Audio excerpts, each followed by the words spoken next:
Welcome. हमने addition, subtraction, multiplication and division of polynomials पढ़ ली है। अब हम बात करते हैं HCF, highest common factor. Okay, polynomials का एचसीएफ हम कैसे निकालते हैं? ओके, जैसे हमारे नॉर्मली कोई भी नंबर है उसका एचसीएफ कैसे निकलता है? देखो ऐसे 6 है जैसे, और हमारे पास है यहाँ पे 8। ओके, इन दोनों के हमें फैक्टर्स निकालने हैं, एचसीएफ निकालना है। ओके, सो इसमें क्या करेंगे, हम फैक्टर्स निकालेंगे दोनों के। सो 6 के फैक्टर क्या है? 2 मल्टीप्लाई 3, 1 को हम लिखते नहीं है। ओके, 2 मल्टीप्लाई 3 और 2 मल्टीप्लाई 2 मल्टीप्लाई 2, 8 के फैक्टर्स। अब इन दोनों में कॉमन क्या है? 2, इसलिए हम 2 को क्या बोलेंगे? H C F.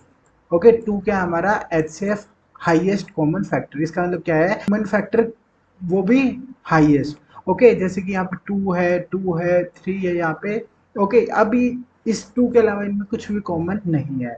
ओके, इसी को पोलिनोमियल्स में अगर निकालना हो कैसे निकालते हैं? ओके, ये जो मेथड है उसमें हम पहले क्या करेंगे, सबसे पहले हम जित जो भी हमारा पोलिनोमियल दिया होगा उसको हम ट्राई करेंगे फैक्टर्स के फॉर्म में लिखना, और उनको ऐसे फैक्टर्स में लिखेंगे कि उनके और फैक्टर्स ना हो पाए। ओके, फिर उसके बाद उनमें से हम जो जो अलग अलग सबके एक्सपोनेंट्स होंगे और सबसे कम एक्सपोनेंट वाले, ओके, उनको एक साथ ले लेंगे और फिर उनको मल्टीप्लाई कर देंगे, वो हमारा आ जाएगा जो एच सी एफ होता है वो। ओके, मैं आपको एग्जाम्पल के थ्रू समझाता हूँ इसको। सबसे पहले हमारा एग्जाम्पल है इसमें 28x रेज टू 4 और 70, और फिर यहाँ पे x रेज टू 6। अब यहाँ पे हमें जो ये पोलिनोमियल वाला कॉन्सेप्ट है उसको यूज करना है, और साथ में जो हमारे फैक्टर वाला होता है वो भी। ओके, अब 28 के फैक्टर क्या हो जाएंगे हमारे पास? यहाँ पे 2, 14, 2, 7। ओके, ऐसे 70 के फैक्टर्स हमारे क्या हो जाएंगे? 7 की टेबल में 10, और फिर यहाँ पे 2 की टेबल में 5। ओके, ऐसे हो जाएंगे।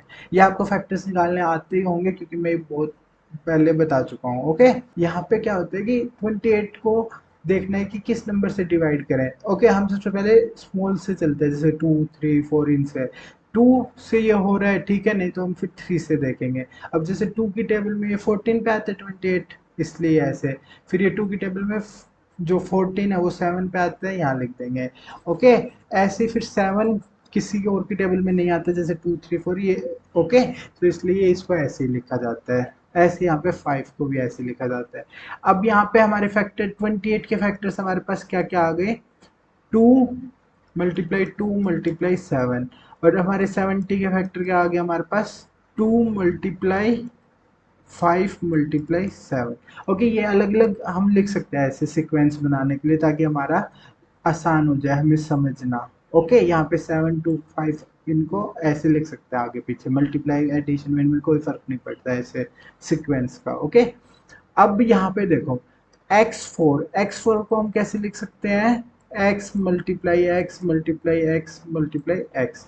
और x6 को कैसे लिख सकते हैं? x multiply x multiply x multiply x multiply फिर x। ओके, 6 बार।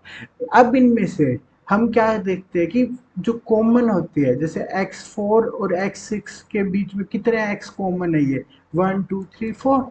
सो इसका मतलब इन दोनों में से x4 कॉमन आ सकता है। अगर हमने 4x यहाँ से 4x यहाँ से कॉमन ले ली, रहेगी कितने? 2, और वो भी x6 वाले में।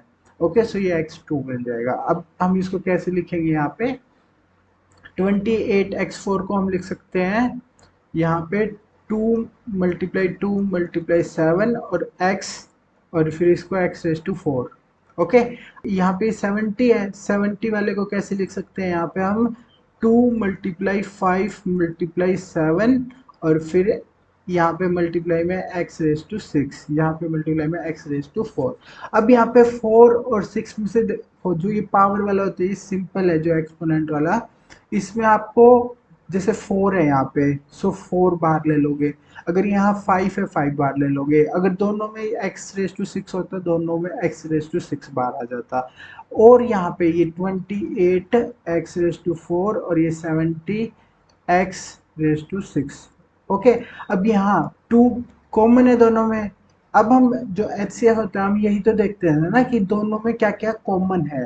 ओके, सो यहाँ पे 7 भी कॉमन है और x⁴ कॉमन है। अब इसको x⁴ को मैं ऐसे भी लिख सकता हूँ ना, x⁴ मल्टीप्लाई x⁴ क्योंकि ये कंबाइन होके यही तो बनेगा, x⁴ मल्टीप्लाई x⁴।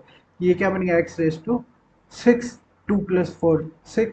ओके, सो इसको मैंने अलग अलग करके लिख दिया। क्यों लिख दिया, क्योंकि अब हम x4 को कॉमन ले सकते हैं यहाँ से। ओके, सो हमने क्या क्या कॉमन ले लिया, 2, और फिर हमने क्या ले लिया, 7, और फिर यहाँ पे हमारा x⁴ ये कॉमन आ गया। अब यहाँ पे 2 की पावर क्या है, हमारी एक्सपोनेंट क्या है, 1, 7 का क्या है, 1। ओके, सो हमें जो लिस्ट, हमारा जो एक्सपोनेंट होगा वो वाले सारे कॉमन निकाल लेने हैं यहाँ पे। जैसे अगर 2 हमारे पास 2⁴ होता है तो 2⁴ बाहर निकालते हैं अगर दोनों में ही होता वो। ओके, जैसे कि यहाँ पे x⁴ है दोनों में, सो हमने x⁴ बाहर निकाले। अब इनको जस्ट मल्टीप्लाई कर दो, 7 को 2 से मल्टीप्लाई करो 14, और यहाँ साथ में x⁴ ये हमारा आंसर आ गया। ओके, हमारा इन दोनों का HCF क्या होता है, 14x⁴। यहाँ पे आपको ध्यान देने वाली बात यही है, आपके जो ये वाले कॉन्सेप्ट है वो अच्छे से समझ में आ जाने चाहिए। ओके, कि x⁴ को हमने अलग अलग करके कैसे लिख दिया, सिंपल है।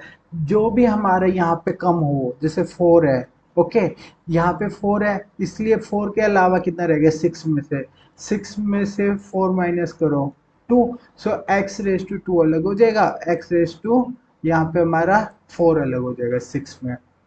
ओके, अगर आपको इनका ये वाला कॉन्सेप्ट ये पता है कि 2 + 4 6 हो जाता है, ओके, तो ये आप इजीली कर लो, क्योंकि ये वाला क्या, ये नॉर्मल फैक्टर्स ही है जो हम HCF करते थे, नॉर्मली करते थे। बट पॉलिनोमियल में जस्ट डिफरेंस क्या आ जाता है, ये वाला साथ में ये आ जाता है। और इसमें यही है कि आपको, अगर यहाँ 4 है, 4 का 4 कॉमन ले लोगे, अगर 5 है 5 का 5 कॉमन ले लोगे, 1 है 1 कॉमन ले लोगे, x⁴ है जैसे, सो x बाहर आ जाएगा x⁴ 1। आई होप आपको ये समझ आ गया है। Thank you so much.